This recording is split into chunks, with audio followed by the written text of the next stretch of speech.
नगर प्रमुखको कोठा अहिले खाली रहेको छ। अहिले यहाँको अवस्था रानो बिनाको मौरीको जस्तो भएको छ। एउटा नेतृत्व वर्ग नै नभएको अवस्थामा यहाँका कर्मचारी तथा अन्य यहाँको संयन्त्र अलपत्र जस्तो बनेको छ। यो टिकापुर नगरपालिकाको भवन हो।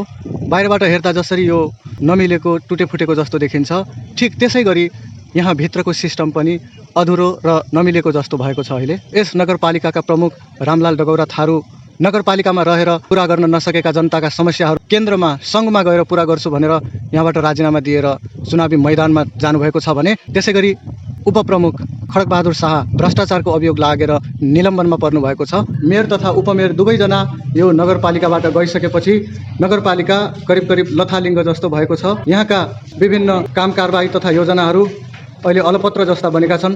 उहाँले चाहिँ कार्यपालिका नगरसभाका बैठकहरू बोलाउने, त्यसको अध्यक्षता ग्रहण गर्ने हो। वार्षिक कार्यक्रम तथा बजेट तयारी गर्ने हो। तयारी गरेर बजेट सभामा कार्यपालिकामा पेश गर्ने हो, नगरसभामा पेश गर्ने हो होइन। त्यस्तै प्रमुख उपप्रमुखले चाहिँ कार्यपालिका सदस्य कार्यविभाजन नियमावलीअनुसार कार्य जिम्मेवारी बाँडफाँड गर्ने कुरा आउँछ। अनुगमन तथा मूल्याङ्कन सम्बन्धी कामहरू हुन्छ। आम्दानी खर्चको हिसाब किताब सुरक्षित राख्न लगाउने काम नगर प्रमुखको हुन्छ। 7-8वटा काम चाहिँ समस्या पर्छ। त्यस्तै उपप्रमुख नहुँदा चाहिँ हाम्रो न्यायिक समिति नै अधुरो हुन्छ। न्याय सम्पादन समस्या आउँछ। अब बाढी पूर्व तयारीदेखि लिएर विपद जोखिमसँग जोडिएका विषयहरू पनि नगर प्रमुख त्यसको अध्यक्ष हुनुहुन्छ होइन। त्यहाँ पनि समस्या पर्छ। जग्गाको प्रतिहरू प्रमुखले गर्नुपर्ने हुन्छ। आर्थिक विचलन, सामाजिक उत्तरदायित्व सम्बन्धी काम पनि नगर प्रमुख जिम्मेवारीमा हुन्छ होइन। यस्तै प्रकृतिका प्राकृतिक स्रोतहरूको संरक्षण, परिचालन, रेखदेख यस्ता कुराहरू लगायत धेरै कुराहरू चाहिँ असर पर्छ।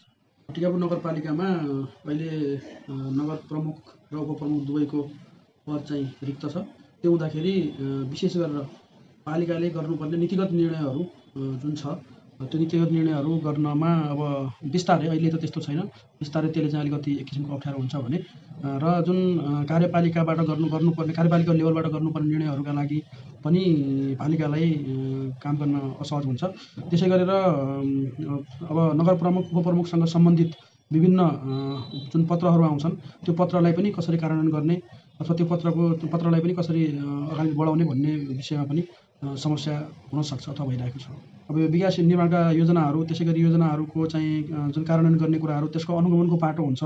ती कुराहरू पनि मेयरसँग पनि अथवा चाहिँ जोडिएका हुन्छन्, त्यसमा पनि हुन्छ। त्यसै गरेर अब तपाईँले भन्नुभयो कानुन निर्माणका कुराहरू, कार्यविधि निर्माणका कुराहरू जुन कार्यपालिकाले गर्छ त्यो कुराहरू पनि तत्कालै चाहिँ गर्न सकिने अवस्था छैन, गर्न सकिँदैन। त्यसैले त्यहाँनिर पनि अप्ठ्यारो भएको अवस्था छ। दुवै नभएको अवस्थामा यो गतिरोध फुकाउनको लागि समाधानको मार्ग के हुन्छ होला? जस्तै कि देशभरिकै अभ्यास गरेको नजिरको हिसाबले कसरी यसको समाधानमा जान सकिन्छ होला? देशभरिको अभ्यास पनि छ र अब यसको नजिर भन्दा पनि यसले हाम्रो यसमा दुईटा प्रावधान छ। एउटा त 1 वर्षभन्दा बढी अवस्थामा यदि दुवैको पद के अरे कुनै मेयरको पद रिक्त छ अथवा उपमेयरको पद रिक्त छ भने त्यसको लागि चाहिँ निर्वाचन आयोगले निर्वाचन गर्न सक्छ। एउटा त्यो छ र अर्को कस्तो छ भने स्थानीय सरकार सञ्चालन ऐनले एउटा व्यवस्था गरिदिएको छ।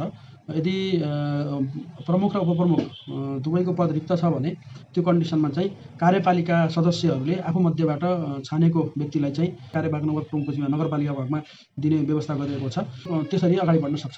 अब त्यसको हकमा अलिकति यहाँ उपयुक्त र क्यापेबल व्यक्तित्व को हुनुहुन्छ जस्तो लाग्छ तपाईँलाई? त्यो विषयमा त मैले बोल्न मिल्दैन। सबै उपयुक्त हुनुहुन्छ, त्यसमा चाहिँ व्यक्ति नै भनेर चाहिँ भन्न सक्ने अवस्था रहेन। यहाँका नेतृत्व वर्गको खिचातानी मैले पाउने कि उसले पाउने भन्ने हानथाप र दौडका कारण नगरपालिकाको नेतृत्व अन्यल जस्तो बन्न गएको छ।